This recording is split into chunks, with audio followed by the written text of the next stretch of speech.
오늘은 승리의 비결이라는 제목으로 말씀을 드리겠습니다. 승리의 비결. 오늘 본문이 우리에게 말씀하고 있는 승리의 비결은 무엇입니까? 바로 절제입니다. 한번 따라서 하겠습니다. 절제. 신종 코로나 바이러스의 위기가 전 세계를 휩쓸고 있는데, 이런 위기의 시대에 우리에게 무엇보다 필요한 것 중에 하나가 바로 절제하는 삶인 것 같습니다. 절제하는 것이 정말 중요하다는 것을 우리가 많이 느끼고 살고 있는데요. 세계적인 투자가 워런 버핏, 다 들어보셨을 거예요. 그분이 자신의 인생 철학을 이렇게 얘기를 했습니다. 내 삶을 이끈 진짜 힘은 절제에 있습니다. 성공적인 삶을 살고 있는 많은 분들이 삶의 모토로 절제를 꼽고 있습니다. 아마존의 제프 베조스라든지 페이스북의 마크 저커버스, 이런 분들 여러분 다 들어보셨을 거예요. 마이크로소프트의 빌 게이츠. 이 사람들이 한결같이 자신이 마주한 위기를 극복한 비결로 절제를 꼽고 있습니다. 그만큼 우리가 살아가는 데 있어서 절제가 중요하다는 거겠죠. 현대산업개발이라는 기업이 있습니다. 정몽규 회장이 이끌고 있는 이 현대산업개발이라는 기업의 전 직원에게 정몽규 회장이 올해 꼭 읽어야 할 책으로 꼽은 책이 있는데, 덴마크 최고의 심리학자이자 철학자인 스벤 브링크만의 신작 절제의 기술이라는 책입니다. 절제의 기술. 이 책을 전 사원들에게 다 선물로 나눠주고 읽어보십시오라고 했다고 합니다. 그래서 유명해진 책인데요. 이 스벤 브링크만의 신작 이 절제의 기술은 덴마크에서 무려 106주 동안 탑을 했던 책입니다.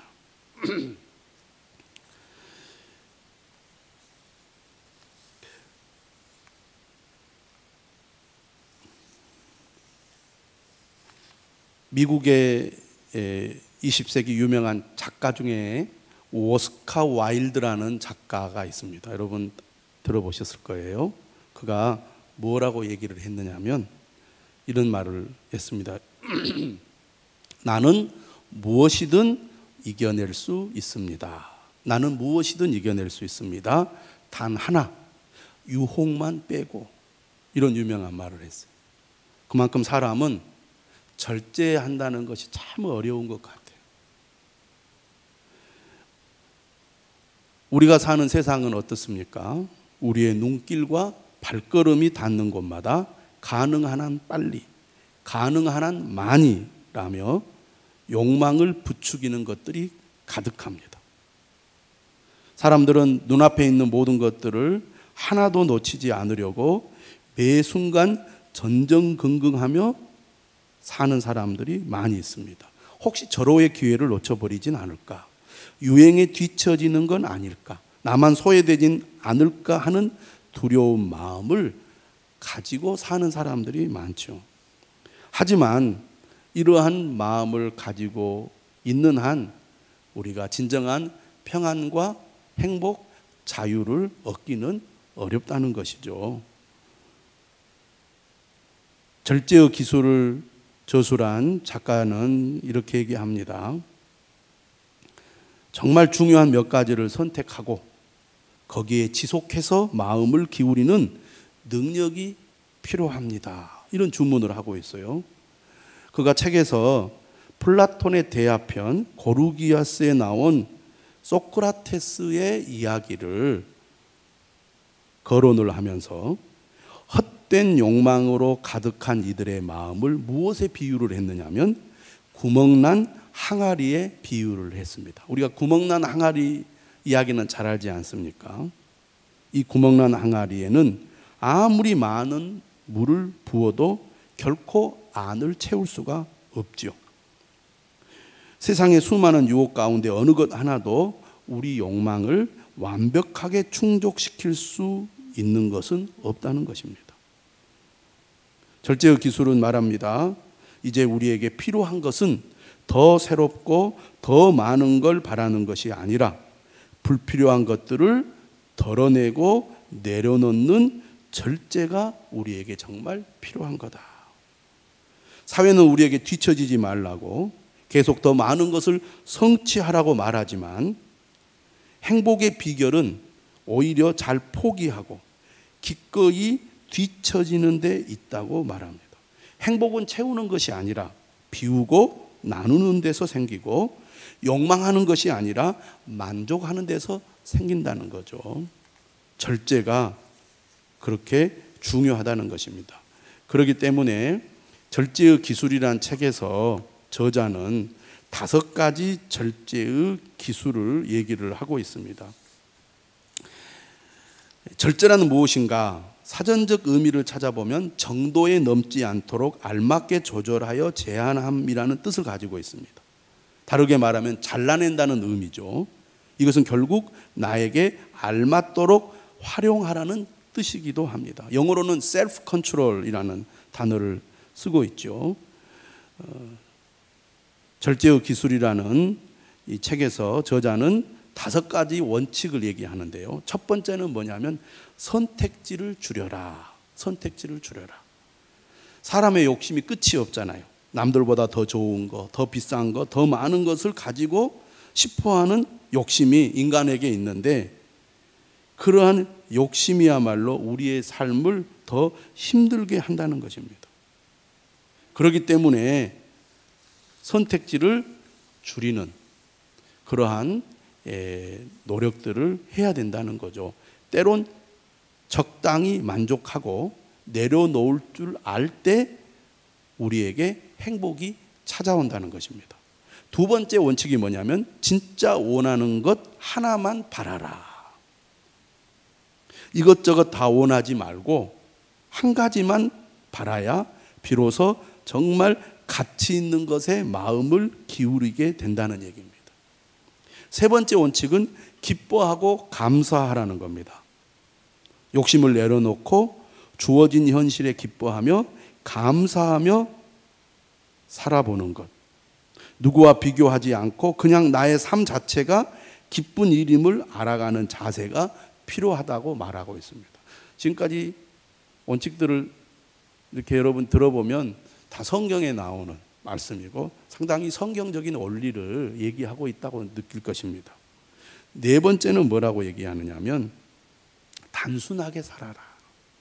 우리가 가질 수 있는 것보다 적게 가지는 것에 만족하며 아쉬움 없이 놓아버리고 단순하게 살아가는 것이 필요하다는 거죠. 소비 사회를 인정하면서도 그것에 흔들리지 말고 그냥 평범하고 단순하게 살아보는 것. 이것이 필요하다는 거죠. 요즘 현대인들 그래서 복잡한 도시를 떠나서 시골에 살아본다거나 또 미니멀 라이프라고 해서 있는 것을 다 버리고 간소하게 살아가는 그런 어떤 실천들을 하지 않습니까? 인간의 욕망은 끝이 없고 욕망을 쫓아가는 한 오히려 행복은 저 멀리 있는 것처럼 느껴지기 때문에 그런 것이 아닌가 싶습니다. 5번째는 뭐라고 얘기하냐면 기쁜 마음으로 뒤처지라.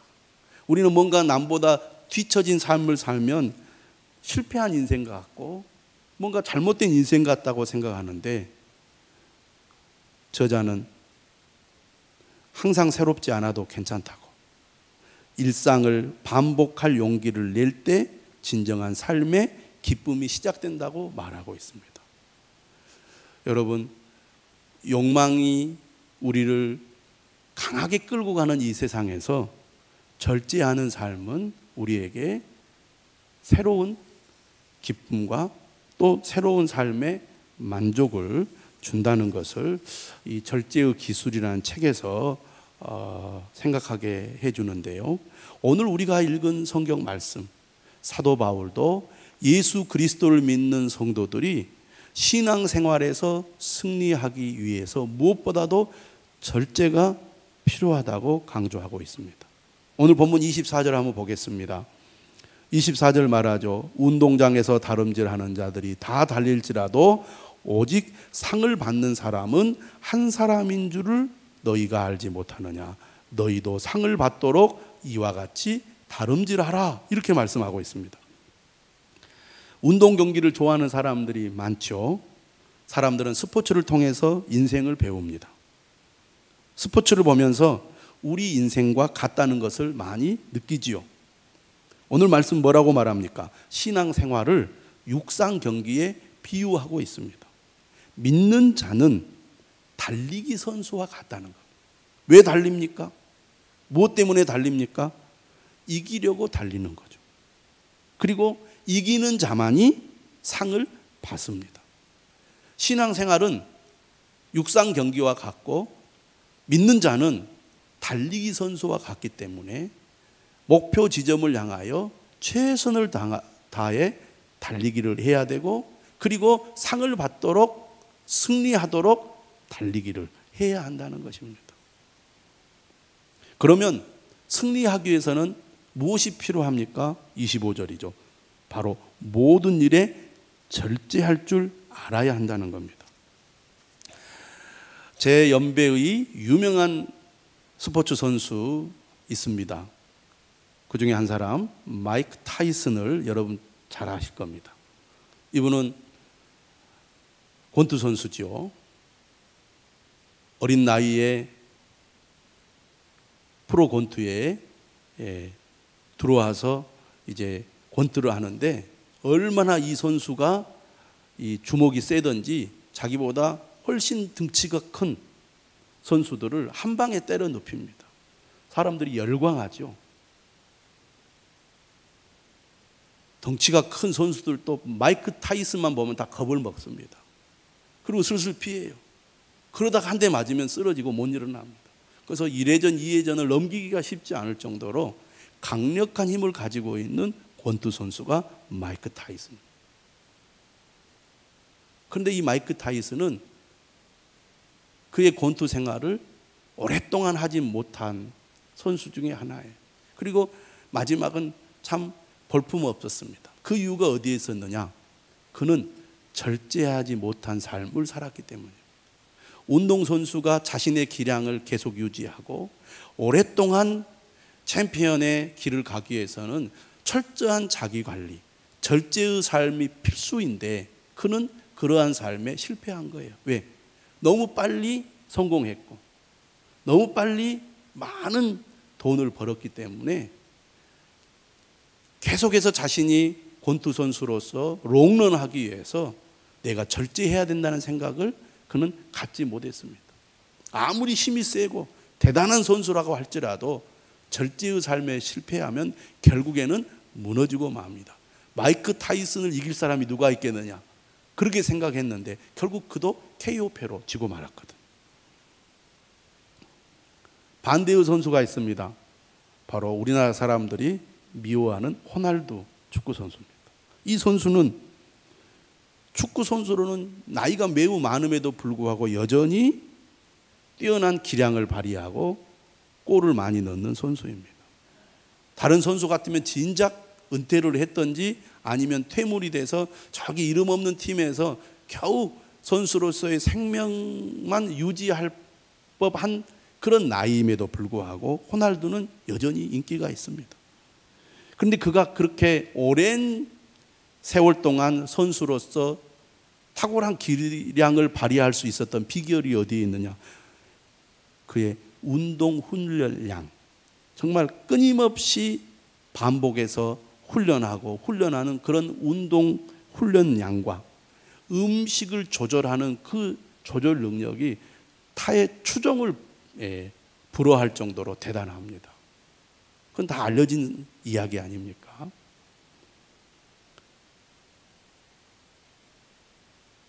다른 축구 선수를 불러다가 초대를 했어요. 식사를 대접한다.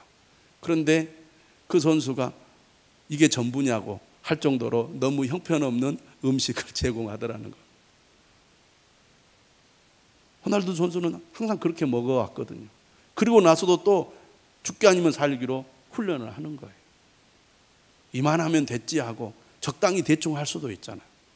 그러나 축구 선수로서의 목적이 뚜렷했기 때문에 그는 철저히 자기를 절제하고 자기를 조절하는 그런 노력을 보이는 것을 우리가 잘 알고 있습니다. 이처럼 스포츠 선수가 승리하는 삶을 살기 위해서는 절제가 필요하다는 겁니다. 그런데 사도 바울은 이러한 운동선수들을 예로 들어서 그리스도인들의 삶 역시 승리하는 그리스도인이 되기 위하여 절제하는 삶을 살아야 한다고 말하고 있습니다. 오늘 25절 하반절에서 이렇게 말합니다. 그들은 썩을 승리자의 관을 얻고자 하되 우리는 썩지 아니할 것을 얻고자 하노라. 세상 사람들은 썩을 승리자의 관을 얻기 위해서도 이처럼 절제의 삶을 실천하는데 우리는 믿는 사람으로서 썩지 않는 관을 얻기 위해서 더더욱 절제할 수 있어야 되지 않느냐 하는 겁니다. 영원한 승리의 관을 얻을 사람들이 절제의 삶을 실패해서는 안 된다고 말하고 있습니다. 오늘 사도 바울은 절제의 삶의 동기를 두 가지로 얘기하고 있는데요. 무엇이 그로 하여금 절제의 삶을 살도록 만들었느냐? 첫째는 그의 삶의 분명한 목적의식입니다. 25절 보십시오. 그러므로 나는 다름질하기를 향방 없는 것 같이 아니하고 싸우기를 허공을 치는 것 같이 아니하며 삶의 목적과 목표가 뚜렷할수록 우리는 자신을 절제할 수 있게 됩니다. 자신의 삶의 목적과 목표가 뚜렷하지 않거나 그것을 잃어버리면 더 이상 절제하기가 어렵겠죠. 그러나 사도 바울은 자신의 삶의 목적과 목표가 뚜렷했습니다. 그렇기 때문에 그는 절제할 수 있었어요. 얼마나 그가 힘쓰고 애쓰며 살았는지 그 앞에 20절부터 23절의 말씀은 잘 보여주고 있습니다. 9장 20절 한번 보십시오. 유대인들에게 내가 유대인과 같이 된 것은 유대인들을 얻고자 하며 율법 아래에 있는 자들에게는 내가 율법 아래에 있지 아니하나 율법 아래에 있는 자 같이 된 것은 율법 아래에 있는 자들을 얻고자 하며 율법 없는 자에게는 내가 하나님께는 율법 없는 자가 아니요 도리어 그리스도의 율법 아래에 있는 자이나 율법 없는 자와 같이 된 것은 율법 없는 자들을 얻고자 함이라. 마치 말장난같처럼 쭉 구절이 이렇게 쭉 이어지는데요. 한마디로 말하면 바울은 상대방의 눈높이에 맞게 다가갔다는 거예요.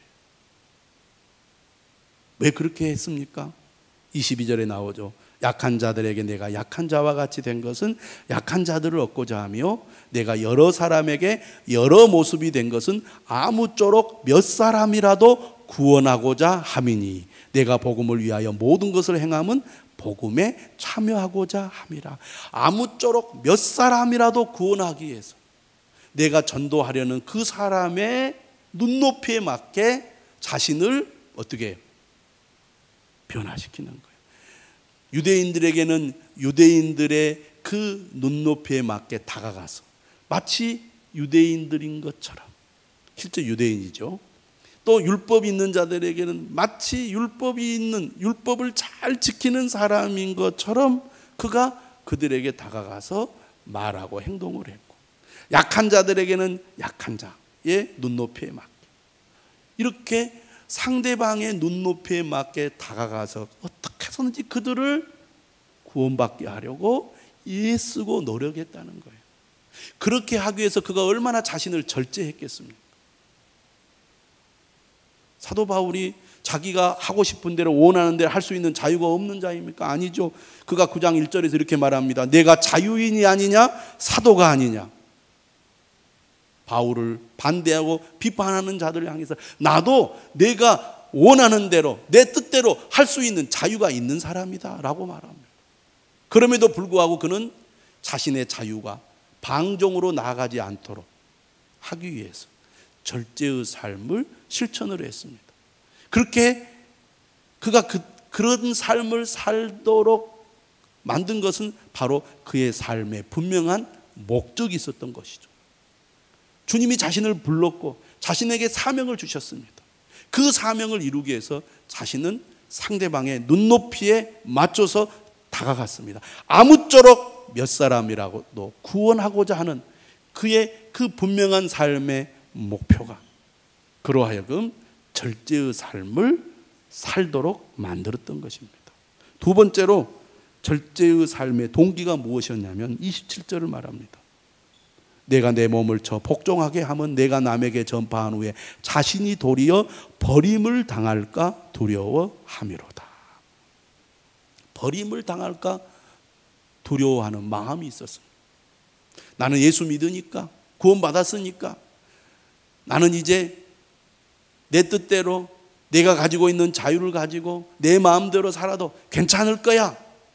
바울은 그렇게 생각을 안 했어요. 왜냐하면 그는 구약의 이스라엘 백성들이 그런 삶을 통해서 망한 것을 보았기 때문입니다. 그래서 10장 1절에서 5절의 말씀을 보면 이스라엘 백성들이 출애굽한 이후에 광야에서 멸망을 받은 이야기를 하고 있습니다. 5절에 말하죠. 10장 5절에 그들이 광야에서 멸망을 받았느니라. 그들은 하나님의 은혜로 구원을 받아 홍해를 건너 광야에 안착을 합니다.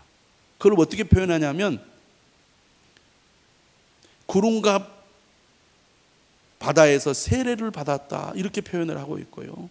그들이 광야에서 만나를 먹고 광야에서 그들이 물을 마신 것을 성찬에 참여하는 것으로 비유를 했습니다. 이스라엘 백성들이 홍해를 건너 광야에 들어온 것을 구원을 받아 세례를 받은 것으로 말하고 그들이 반석에서 물이 나와서 물을 먹고 하늘에서 만나가 내린 것을 먹고 그들이 산 것을 바로 성찬에 참여한 것으로 비유를 함으로써 그리스도인들이 예수 그리스도를 믿고 구원을 받아 세례를 받고 그리고 성찬에 참여하는 삶을 살아가고 있지만 광야의 백성들이 멸망받은 것처럼 지금 고린도 교인들 자만하여 우리가 다 된 것으로 생각하고 절제의 삶을 살지 못하고 방종의 삶을 살고 세상에 헛된 것을 쫓아가는 삶을 살고 있는 사람들을 향하여 너희들도 구약의 백성들처럼 망할 수 있다라고 얘기를 하고 있는 겁니다. 그렇기 때문에 10장 12절에서 유명한 말을 하죠. 그런즉 선줄로 생각하는 자는 넘어질까 조심하라. 사도 바울도 만약 자신이 주님을 믿는다는 이 단순한 생각으로 자신이 가지고 있는 자유를 가지고 방종을 하고 죄악의 길로 가서 하나님의 뜻을 어기고 교만한 마음으로 악한 길로 가면 자신도 망할 수 있을 거라는 두려움을 가졌던 겁니다. 절제하지 않는다면 우리도 모르는 사이에 세상을 향하여 세상의 욕망을 향하여 죄악된 길로 한없이 우리가 가게 될 것이고 그러다 보면은 구약의 백성들이 망한 것처럼 우리도 망하지 않겠느냐, 나도 그런 자가 되지 않겠느냐 하는 두려움을 사도 바울이 가졌던 겁니다. 그러니 내가 정신을 바짝 차리고 절제하는 삶을 살아야 되겠다라고 바울은 생각을 한 겁니다. 이처럼 사도 바울은 절제하기 위해서 어떻게 합니까? 첫째는 27절의 말씀이죠. 내 몸을 쳐서 복종하게 했다는 것입니다. 공동 번역에 이렇게 번역을 했어요. 나는 내 몸을 사정없이 단련하여 민첩하게 움직일 수 있게 한다. 훈련을 통해서 자기의 전 인격을 스스로 복종시켜 주님의 뜻에 굴복시키는 삶을 살고 있다라고 말하고 있습니다. 이처럼 우리가 절제의 삶을 살기 위해서는 훈련이 필요한 겁니다. 하고 싶어도 훈련이 되지 않으면 잘 안 되는 거죠. 몸에 배어서 절제할 수 있는 능력을 내가 갖춰야 됩니다. 많은 사람들이 다 다이어트에 성공하고 싶죠. 다이어트에 실패하고 싶은 사람이 어디 있겠습니까? 규칙적인 훈련을 통해서 끊임없이 노력을 할 때 성공하지, 처음에는 다 결심하고 시작하지만 얼마 못 가서 다 주저앉지 않습니까? 부단한 훈련이 필요하다는 것이죠. 영적인 훈련, 믿음의 훈련, 말씀의 훈련이 뒷받침이 되어야 절제의 삶이 가능하다는 것입니다. 두 번째는 피하라고 말합니다. 6장 18절에 뭐라고 말합니까?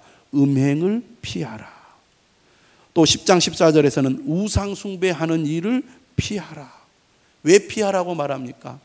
인간의 절제 능력은 한계를 가지고 있기 때문입니다. 환경이 중요하다는 것이죠. 그렇기 때문에 인간의 절제 능력의 한계를 인정하고 절제의 삶을 살기 위해서는 환경이 중요하다고 말하는 겁니다. 7장 9절에 이런 말씀이 있어요. 만일 절제할 수 없거든 결혼하라. 정욕이 불같이 타는 것보다 결혼하는 것이 나으니라. 나는 내 의지로 충분히 헛된 욕망, 악한 욕망을 물리치고 절제할 수 있다. 이건 교만한 것입니다. 자신의 한계를 인정해야 돼. 그래서 절제할 수 있는 환경을 조성하는 것이 매우 중요하고요. 또 그것을 이겨낼 그럼에도 불구하고 이겨낼 수 없다면 선으로 악을 이기라는 겁니다. 맞대응을 하라는 거죠. 정욕이 불같이 타는 것보다 결혼하는 것이 나으니라. 이렇게 함으로써 한계를 가지고 있는 인간이 절제의 삶을 실천할 수 있다는 얘기입니다. 세 번째로 여러분, 성령의 열매가 9가지인데 마지막 열매가 바로 절제입니다. 그만큼 절제가 어려운 것이고 성령의 열매가 제일 늦게 맺어지는 것이 어찌 보면 절제일지 모릅니다. 다 잘할 수 있어도 절제하는 것만큼은 어려운 일이라는 거죠. 그래서 오스카 와일드가 나는 다 이겨낼 수 있지만 단 한 가지 유혹을 이길 수 없다고 말하지 않습니다. 그만큼 인간은 연약한 존재라는 거죠. 성령의 도우심과 인도하심이 절대로 필요하다는 것입니다. 그렇기 때문에 우리는 늘 말씀 앞으로 가까이 나아가야 합니다. 사도 바울이 10장 6절에서 이렇게 얘기해요. 이러한 일은 우리의 본보기가 되어 우리로 하여금 그들이 악을 즐겨한 것 같이 즐겨하는 자가 되지 않게 하려 함이니. 말씀을 가까이 함으로 우리는 성령의 인도를 받아서 절제의 삶을 실천해야 할 것입니다. 늘 우리는 세상의 유혹을 받는데 말씀을 통해서 내가 계속 이 길로 가면 안 되겠구나.